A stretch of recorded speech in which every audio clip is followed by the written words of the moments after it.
ఇందులో ఒకటి ఏంటంటే డెఫినెట్గా ఆడవాళ్ళని కీ పోస్ట్లో ఆఫీస్ బ్యారర్స్గా తీసుకోవడం అనేది ఇంతవరకు జరగలేదు. లేడీస్ని పెట్టరు. నేను యాక్చువల్గా మొన్న మన ఇండస్ట్రీలో జరిగిన 1-2 మేజర్ ఇన్సిడెంట్స్ మీ అందరికీ తెలుసు, వాటిని నేను కోట్ చేయను. ఇండస్ట్రీని ఎట్లా రోడ్ల మీదకి తీసుకొచ్చేసారో. సో ఆ టైంలో నాకు చాలా కోపం వచ్చింది. ఎందుకు ఇట్లా జరుగుతుంది, ఎవరు మన మూవీ ఆర్టిస్ట్ అసోసియేషన్ నుంచి ఎందుకు ఒక రిప్రజెంటేషన్ రావటం లేదు, ఆర్టిస్టుల గురించి ఎవరు పడితే ఏదో మాట్లాడితే అందరూ చూస్తే ఎందుకు ఊరుకుంటున్నారు అంటే, ఇదే వచ్చి ఒక సాఫ్ట్వేర్ ఇంజనీర్నో ఒక లాయర్నో ఒక డాక్టర్నో అంత ఈజీగా అనేరు. సినిమా వాళ్ళు అంటే ఆ సినిమా వాళ్ళు అని అనేస్తున్నారు. సో అది మెయిన్గా నాకు బాగా ట్రిగరింగ్ అయింది. నేను అనుకున్నాను నెక్స్ట్ ఎలక్షన్ నేను తప్పకుండా కంటెస్ట్ చేయాలి అని. కానీ ఏంటంటే ఎప్పుడు ఎవరు వచ్చి మమ్మల్ని నువ్వు ఈ పోస్ట్లో ఉండి జీవితం ఇది చేయి జీవితం నన్ను ఎప్పుడు ఎవరు అడగలేదు. సరే వాళ్ళు అడిగినప్పుడు మనం వెళ్ళి ఎట్లా అడుగుతాంలే అనుకుంటూ ఉండేదాన్ని. కరెక్ట్గా ఇలాంటి సిచ్యువేషన్ ఈసారి నేను ఇండిపెండెంట్గా కంటెస్ట్ చేద్దాము చేయాలంటే నేను రాజశేఖర్ గారితో కూడా అన్నాను. ఆయన నవ్వు ఊరుకున్నారు.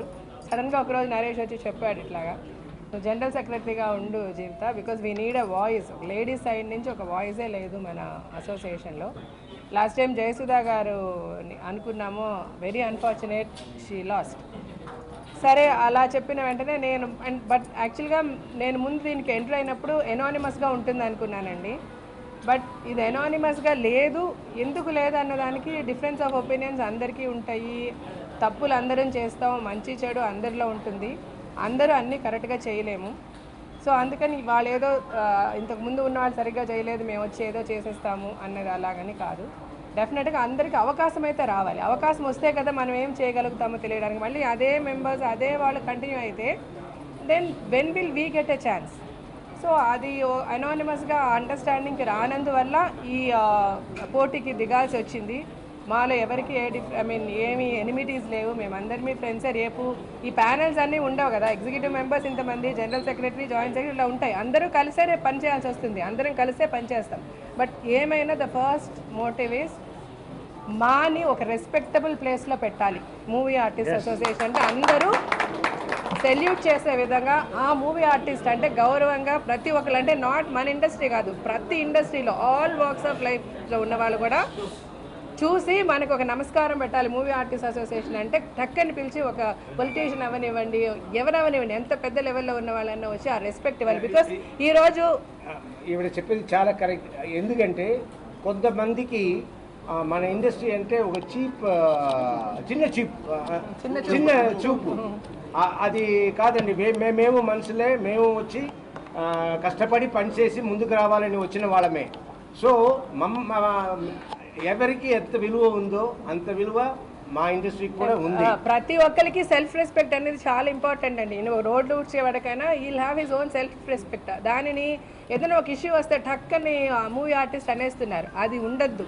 ఈ మూవీ ఆర్టిస్ట్ అసోసియేషన్ అందరూ తలెత్తుకు తిరిగేలాగా ఉండాలి. బికాస్ ద నెక్స్ట్ జనరేషన్, మా పిల్లలు యాక్ట్ చేస్తున్నారు, ఈరోజు నా డాటర్స్ యాక్ట్ చేస్తున్నారు, వాళ్ళ కొడుకు నరేష్ కొడుకు యాక్ట్ చేస్తున్నాడు. So the future generation is getting in to this and this is a Nobel profession. ఒక ఆర్టిస్ట్ అవ్వడం అనేది ఇట్స్ ఎ గిఫ్ట్. ఎవరు పడితే వాళ్ళు అవ్వలేరండి. సో దీనిని అలాంటి ఒక పొజిషన్లో పెట్టాలని నేను అనుకుంటున్నాను. నాకు ఎప్పుడు ఈ ఆర్గనైజేషన్ అంత పర్ఫెక్ట్గా టువర్డ్స్ ప్రోగ్రెస్ పనిచేస్తున్నట్టు అనిపించలేదు. నాకు నరేష్ వచ్చి చెప్పినప్పుడు నాకు చాలా మేమిద్దరం అనుకునే థాట్స్ తనకి చాలా ఉన్నాయనిపించింది. అంటే ఎంతో చేయొచ్చండి ఆర్టిస్ట్ అంటే, because artist are the only people who are loved by all people, all professions. ఇంజనీర్లు, డాక్టర్లు, సాఫ్ట్వేర్ ఇంజనీర్ ఎవరెవరినివ్వండి ఆర్టిస్టులు అంటే ఇష్టపడతారు. ప్రతి ఒక్కరు సినిమా రిలీజ్ అయితే వెళ్ళి చూస్తారు. So we're loved by everybody. So we have access to do anything and everything. And మా కుటుంబంలో వాళ్ళకి మేము మ్యాక్సిమం సెక్యూరిటీ, సేఫ్టీ ఇవ్వడానికి మాకు ఎన్నో అవకాశాలు ఉన్నాయి. అవన్నీ సరిగ్గా వాడుకోలేదు ఇంతవరకు. వాడుకోకపోవడానికి కారణాలు ఎన్నన్నా ఉండొచ్చు. బట్ మేము వీ వాంట్ టు ట్రై. నేను కూడా ఏదో మేము చేసేస్తామంటలే, మేము ట్రై చేస్తాం. We really want to do the best. So మేము ఇది చేయాలి అంటే ఫస్ట్ మేము గెలవాలి. ఇప్పుడు అందరూ నాయకత్వం వర్దిల్లాలి ఇదనని కాదు. సో ఈ ప్యానెల్ మొత్తం గెలిస్తేనే, బికాస్ అందరూ ఒక తాటి మీద ఒక వే ఆఫ్ థింకింగ్తో ఉన్నాం కాబట్టి మా ప్యానెల్ మొత్తం గెలిస్తేనే మేము చేయగలం. ఈరోజు ఇది వదిలేస్తే ఒక ఓటర్గా మాకు 800 ఓట్లే ఉన్నాయి. ఓటర్స్గా నేను ప్రతి ఒక్కరికి చెప్పేది ఏంటంటే, చిన్న పెద్ద అనేది కాకుండా మీరు ఓట్ చేసే ముందు రాజశేఖర్ గారు చెప్పారా, నరేష్ గారు చెప్పారా, లేకపోతే XYZ చెప్పారా, లేకపోతే ఒక పెద్ద పొజిషన్లో ఉన్న వాళ్ళు మనకి చెప్పారా, అలాగ అనుకొని దయచేసి ఓట్ చేయొద్దండి.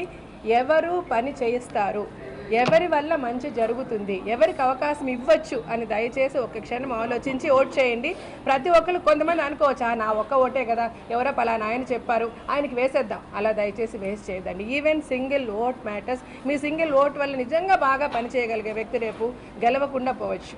So please my humble request, ఇది ఓట్ చేసే ముందు ఆలోచించి పని చేసే వాళ్ళకి ఓట్ చేయండి.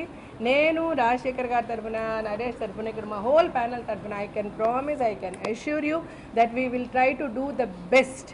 అండ్ మేము తప్పు చేసిన రోజు ఇలా 100 మంది కాదు 1,00,000 మంది నిలబడే ముందు మమ్మల్ని నిలబెట్టి అడిగినా మేము మీకు ఆన్సర్ చేస్తాం. I promise we will answer. మీరు వేలెత్తి చూపించండి, దానికి మేము ఆన్సర్ చెప్పగలుగుతాం.